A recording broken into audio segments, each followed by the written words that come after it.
Jeudi prochain, pour la première fois, les 7 candidats des primaires de la droite et du centre s'affronteront dans un débat où Nicolas Sarkozy espère reprendre l'avantage sur ses concurrents. Quelles sont les clés de ce débat? Comment les candidats se préparent-ils? Le débat peut-il mobiliser les électeurs, en convaincre de nouveau? Je pose ce matin la question à un sondeur. Bonjour Jérôme Sainte-Marie. Bonjour. Président de Polling Vox et membre du comité de rédaction de la revue Politique et Parlementaire. Première question, quel est l'enjeu de ce premier débat pour ces 7-là? L'enjeu essentiel, c'est de savoir si Nicolas Sarkozy, parce que c'est autour de lui finalement que ça va tourner, si Nicolas Sarkozy trouve un argument suffisant pour convaincre les électeurs de la primaire qu'ils peuvent courir le risque de voter pour lui. Courir le risque parce qu'au fond, celui qui garantit pour l'instant la victoire au premier tour et au second tour de la présidentielle, c'est Alain Juppé. Alors vous le dites, il y a une interrogation sur la capacité de Nicolas Sarkozy à reprendre l'avantage.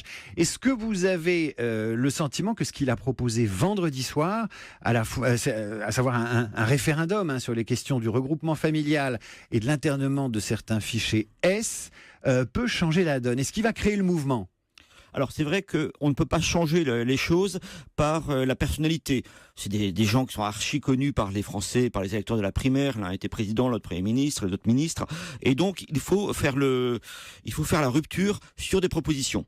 Ce qui est un peu dommage, c'est que cette histoire de référendum, c'est une vieille idée en fait. C'est une idée qui date de la présidentielle de 2012. C'était la suggestion que lui faisait à l'époque son conseiller Patrick Buisson, qui s'est aujourd'hui retourné contre lui. Et il les retente cette chose-là. C'est assez tard. Et c'est toujours un peu curieux d'appeler les gens à voter pour soi en disant qu'on va non seulement appliquer son programme, mais qu'on va les appeler à revoter. Voilà le type de proposition qui peut éventuellement changer les choses et qui vont faire que on va parler des propositions de Nicolas Sarkozy. Le vrai avantage pour lui, c'est qu'il maintient l'attention sur lui. On ne parle que de lui encore. Alors, il va parler cet après-midi au Zénith à Paris. Est-ce que vous pensez que pendant ce débat, les autres candidats vont se déterminer par rapport à ces deux propositions, ou ils vont tout faire pour éviter justement d'avoir à commenter les propositions de leur concurrent Nicolas Sarkozy? Alors on pense surtout à Bruno Le Maire et à François Fillon. Ils sont dans une situation qui est radicalement opposée. Bruno Le Maire veut demeurer compatible avec ceux qui sont le plus probable vainqueurs, c'est-à-dire soit Nicolas Sarkozy, soit Alain Juppé. Bruno Le Maire, il souhaite peut-être devenir Premier ministre. Il ne sait pas très bien qui va l'emporter, donc il veut de rester très attractif. Il a annoncé d'ailleurs au micro de Jean-Pierre Elkabbach il y a quelques jours qu'il ne se rallierait jamais ni à l'un ni à l'autre. Évidemment, puisqu'il est encore candidat, si vous voulez, il peut pas anticiper une éventuelle défaite. Mais bien sûr que c'est tactique, bien sûr qu'il accepterait d'aller à Matignon. François Fillon, c'est radicalement opposé. François Fillon, lui, a déjà été Premier ministre, il n'a rien à gagner. Donc lui va au contraire être dans une opposition frontale par rapport aux deux principaux candidats. C'est peut-être François Fillon, même s'il peut difficilement espérer remporter la primaire, c'est celui sans doute qui sera le plus offensif. Et là, on peut avoir des surprises. Alors c'est la première fois jeudi prochain que ces 7-là se retrouvent dans le même panier, si j'ose dire.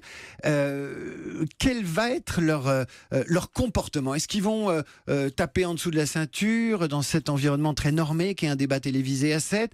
Est-ce qu'il risque d'y avoir des dérapages? Est-ce que la tension accumulée entre eux peut s'exprimer ce jour-là? Je crois que les images vont être extrêmement fortes. Cependant, ce sont des débats qu'on a connus pour les primaires à gauche auparavant, en 2006, en 2011, et ce sont des débats qui sont très encadrés. C'est pas un débat libre comme ça, c'est pas une joute.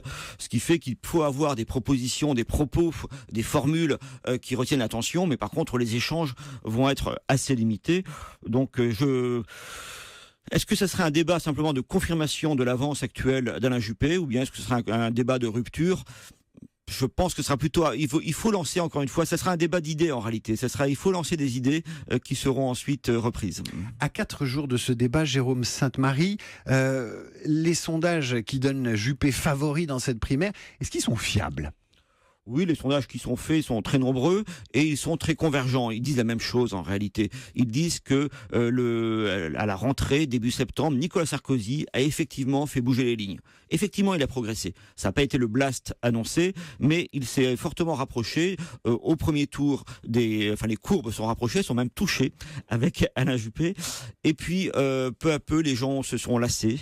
Et là, de nouveau, il y a un glissement qui fait qu'il y a un écart au premier tour de 4 points en faveur faveur d'Alain Juppé et d'une dizaine de points, voire même davantage, au second tour. On a l'impression que Nicolas Sarkozy a retenu l'attention, mais d'une part, les gens ont redécouvert un petit peu ce qu'il était. Or, il a une image maintenant qui est très négative. Et puis surtout, vous savez, il lui manque l'atout principal dans une primaire. Qu'est-ce que veulent les électeurs de cette primaire, les électeurs de la droite et du centre? Ils veulent avant tout désigner le meilleur champion pour gagner la présidentielle. C'est une élection qui n'est intéressante que par rapport à l'élection suivante. Une primaire en soi, on s'en moque de savoir qui l'emportera.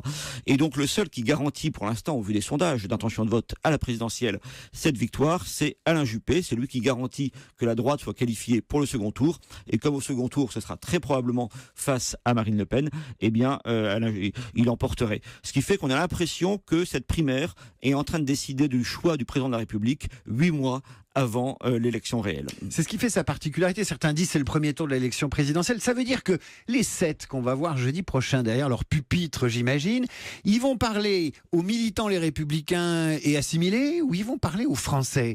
À qui ils vont s'adresser? Évidemment, Nicolas Sarkozy, lui, veut que la primaire soit concentrée sur les sympathisants des Républicains. Parmi les sympathisants des Républicains, Nicolas Sarkozy domine encore ses adversaires très nettement. Et alors qu'Alain Juppé, lui, souhaite s'adresser à un ensemble plus vaste, donc de la droite, du centre, voire de nombreux sympathisants de gauche, plutôt de centre-gauche, qui se disent que puisque la bataille semble perdue, à leurs yeux en tout cas, pour la présidentielle, ils vont essayer de choisir le moindre mal. Et le moindre mal, à leurs yeux, actuellement, ce n'est pas François Fillon, ce n'est pas Bruno Le Maire, c'est bien sûr pas Nicolas Sarkozy. Pour l'instant, le moindre mal serait Alain Juppé pour ses électeurs. Est-ce qu'il y aura une audience élevée pour cette émission? Est-ce que vous pensez que l'audimat va cartonner et qu'ensuite la participation sera élevée aux primaires? Je crois que les gens s'y intéressent. Les gens s'y intéressent parce que ça ne concerne pas que la droite, encore une fois.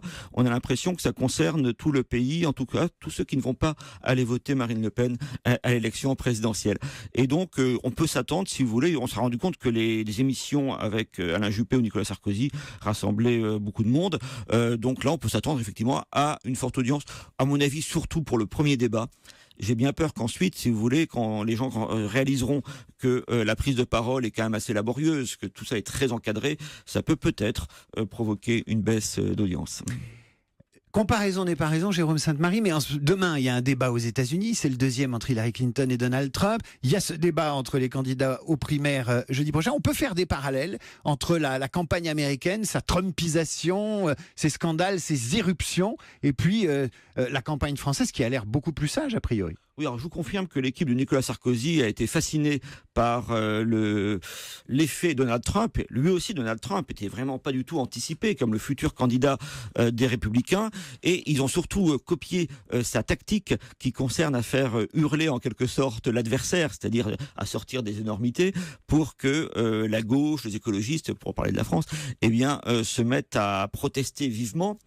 Et donc, comme ça permet de cliver, ça permet de mobiliser son propre camp. C'est ce qui a fonctionné, encore une fois, début septembre. On ferait cette émission, on la ferait il y a 3 semaines, on aurait une tonalité très différente. Sauf qu'on s'est rendu compte qu'il y avait un effet de spectacle, un effet de mobilisation, mais que les handicaps de Nicolas Sarkozy semblaient trop forts et qu'il était ramené vers le bas. Autrement dit, un dérapage comme celui de Trump, enregistrer et diffuser ses propos sur les femmes, si ça arrivait en France, ça coûte la présidentielle à l'un des 7? Si jamais l'un des 7... on retrouvait une sortie comme celle de Trump ou pas?